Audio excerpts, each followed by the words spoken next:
الجو حر قوي قوي قوي النهارده تقريبا يا جماعه. الجو النهارده 45 درجه الحراره. لسه جايه من بره، كنا في امتحانات ودرس. جو رهيب.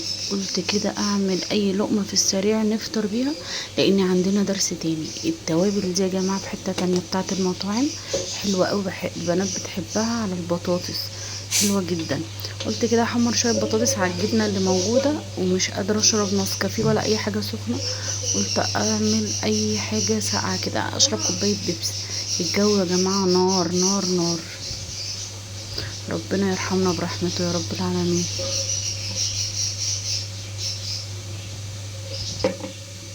وده كان فطرنا في السريع، لان احنا مضطرين هننزل تاني، عندنا دروس.